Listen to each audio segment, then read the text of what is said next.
ये ले, और बता इनका कितना हुआ। ये वाली किताब? मैडम आप ये वाली किताब बेच क्यों रहे हो? ये तो बहुत काम की है। और नहीं तो क्या इनका अचार डालूं मैं? अब पढ़ाई होगी, अब करूंगे क्या? रद्दी में ही जाएंगी।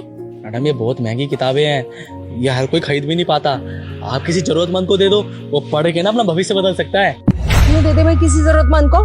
पैसे खर्च किए हमने, लाखों की किताबें हैं ये। एक एक किताब की कीमत ना 10 से 15 हजार रुपए है, समझा तू? ऐसी बांट दे हम किसी को। तुझे लेना है तो ले, नहीं तो रख, हम किसी और को देंगे। लेकिन मैडम एक बार सोचिए ना, आप तो इन्हें बेच दोगे और लोग क्या करेंगे? भेल पूड़ी बनाकर लिफाफा बना देंगे इन कागज को फाड़ फाड़ के। उनको इनकी कीमत नहीं पता मैडम। लेकिन जो लोग पढ़ाई करते हैं ना, उनसे पूछना इस किताब की क्या कीमत है। आपके लिए तो कबाड़ है, 200-400 में आपका क्या ही होगा। किताबों से मिला ज्ञान इंसान को कभी पीछे नहीं छोड़ता, हमेशा आगे ही लेके जाता है। अगर आप उनको किताबें दे दोगे ना, तो आपको जिंदगी भर दुआएं देंगे। अरे हाँ हाँ, सब पता है, इसमें लाखों के फॉर्मूलेज हैं, लेकिन हमने क्या ठेका ले रखा है समाज सेवा का? मैडम ये चीज़ आप नहीं समझ पाओगे, लेकिन मैडम आपने तो पढ़ाई करी है, आपको तो इसकी कीमत पता है ना। इसमें इतने सारे फॉर्मूलाज है, मैथमेटिक्स के सारे आंसर्स है, और किसी को मिल जाएगा वो पढ़ लिख के कितना आगे बढ़ सकता है। मुझे ना इन बुक्स की एक एक चीज पता है। 99% मार्क्स थे मेरे 12th क्लास में, और अब इन किताबों का कोई काम नहीं है, ठीक है? तो मैं इनको बेचूंगी। बात सुन, ये इतनी महंगी किताबें खरीदने की अगर औकात नहीं है ना, तो पढ़ने की जरूरत भी नहीं है। क्यों इतने ऊंचे सपने देखते हो जहां तक पहुंच नहीं सकते? ये किताबें हम खरीद सकते थे, हमने खरीद ली, हमारा काम खत्म। अब ये हमारे लिए कबाड़ है, हम इसे बेच देंगे। और बेचने के बाद चाहे इसके पन्ने फाड़कर लोग भेलपूरी बेचे या फिर इसके लिफाफे बना दे, उससे हमें कोई मतलब नहीं है। और तू हमें ज्ञान देना बंद कर। तुझे ये कबाड़ लेना है तो ले, नहीं लेना तो वापस रख। मुझे लगता है मम्मी से ना बात समझ नहीं आ रही, तुम हमारी बुक वापस करो। अरे नहीं, दे रहा हूँ मैं पैसे।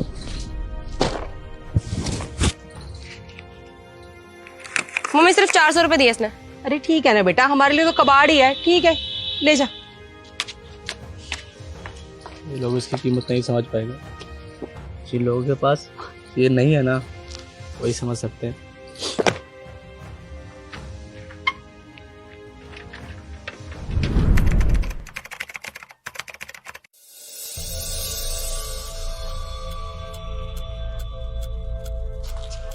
मैडम जी नमस्ते, कैसे हो आप? नमस्ते भाई, लेकिन कौन हो? हमने तो पहचाना नहीं तुम्हें, कौन है? मैं नहीं जानती इसे। कैसे पहचानोगे मैडम? कल तक मैं फटे चिटे कपड़ों में घूमता था, और अब इतने अच्छे कपड़ों में देखोगे तो कैसे पहचान पाओगे? मैडम याद करो, आज से 3-4 साल पहले आपके घर के बाहर एक कबाड़ी वाला आया करता था, जो आपके घर की किताबें लेके जाया करता था। नहीं था वो लड़का। अरे तुम क्या बात है भाई, ठाट हो गए तुम्हारे तो। कबाड़ी का काम बंद कर दिया क्या? कुछ अलग करने लगे हो? मतलब कि कहीं नौकरी करने लगे हो? कहाँ कर रहे हो नौकरी? किसी फैक्ट्री में क्या? मम्मी मुझे लगता है इसने ना भीख वीख मांगना स्टार्ट कर दिया होगा। देखो ना इसने कपड़े कितने अच्छे पहने हुए हैं। बेटा भीख में कोई इतने अच्छे कपड़े थोड़ी देता है। क्यों भाई, क्या कर रहे हो? कोई चोरी वोरी तो नहीं करना शुरू कर दी? नहीं मैडम, मैं चोरी नहीं कर रहा, ये सब मैंने अपनी मेहनत से कमाया है।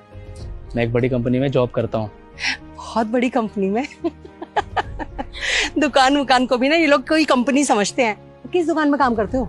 मैडम वो दुकान नहीं है, जो सामने बिल्डिंग दिख रही है ना, उसके टॉप फ्लोर पे जो ऑफिस है ना, उसमें मैं जनरल मैनेजर की पोस्ट पे हूँ। और ये जो गाड़ी दिख रही है ना, ये भी मुझे कंपनी ने गिफ्ट करी है। ठीक है ना दिमाग तुम्हारा? नशा वशा तो नहीं करने लगे हो? उतना झूठ बोलो जो हमको डाइजेस्ट हो जाए। इस कंपनी में तुम जनरल मैनेजर हो और ये गाड़ी तुम्हारी है।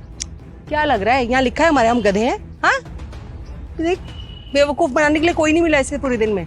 अरे मम्मी 5 साल से ट्राई कर रही हूँ कि इस कंपनी में मेरी जॉब लग जाए। मेरी तो आज तक लगी नहीं, इसकी लगेगी। अबे कबाड़ बेचने वाले, तेरी इतनी औकात हो जाएगी कि तू सीधा जनरल मैनेजर? अबे ओ, थोड़ा ना कम फेंक। मैडम आपको मेरी बात पे यकीन नहीं हो रहा ना? ये देखिए, ये मेरी गाड़ी है। अरे लेकिन ये सब हुआ कैसे? इतनी बड़ी कंपनी में तुम्हारी जॉब, और वो भी एज जनरल मैनेजर? मतलब ये कैसे पॉसिबल हुआ? मैम ये जो कुछ भी हुआ है ना, आप लोगों की वजह से हुआ है। मतलब ये कि आप जो किताबें मुझे बेच दिया करते थे ना रद्दी के भाव में, वो किताबें खरीदने की मेरी औकात नहीं थी, और वो मुझे रद्दी के भाव में बहुत सस्ती पड़ती थी, तो मैं उन्हें आगे बेचता नहीं था, उन किताबों को पढ़ता था। आपको याद है मैंने कहा था कि मुझे पढ़ने का बहुत शौक है, पर मेरी हैसियत नहीं है कि मैं आगे पढ़ पाऊँ। उन्हीं किताबों की बदौलत मैंने डिग्री हासिल की। फिर एक दिन मैं यहाँ इंटरव्यू देने आया, क्वालिफिकेशन के बेस पे इन्होंने मुझे अपनी कंपनी का जनरल मैनेजर बना दिया। मैडम आप लोगों को किताबें सिर्फ मामूली किताबें लगती थी, पर मैडम किताबें कभी रद्दी नहीं हो सकती। आपका काम ख़त्म हो गया था तो आपने उन्हें फेंक दिया था, पर वो उन लोगों के लिए बहुत काम की थी जिन्हें वो मिलती नहीं थी। अगर वो किताबें मुझे नहीं मिलती ना, तो ना मैं कॉलेज की फ़ीस दे पाता और ना आज मैं इस मुकाम पे होता। मैडम किताबें तो ज्ञान का भंडार होता है और ज्ञान ही सफलता की कुंजी है। तो बस मुझे वो कुंजी मिल गई और मैं सफल हो गया। आप लोगों की वजह से आज मैं यहाँ पर हूँ, तो मैं आप लोगों का एहसान कभी नहीं भूलूंगा। बस मैडम आगे से अगर कभी मौका मिले ना, तो किताबों को बेचना मत, उन्हें उन लोगों को देना जिनको उनकी ज़रूरत है। क्या पता आपकी वजह से कुछ लोगों की ज़िंदगी बदल जाए। अच्छा, मैं चलता हूँ।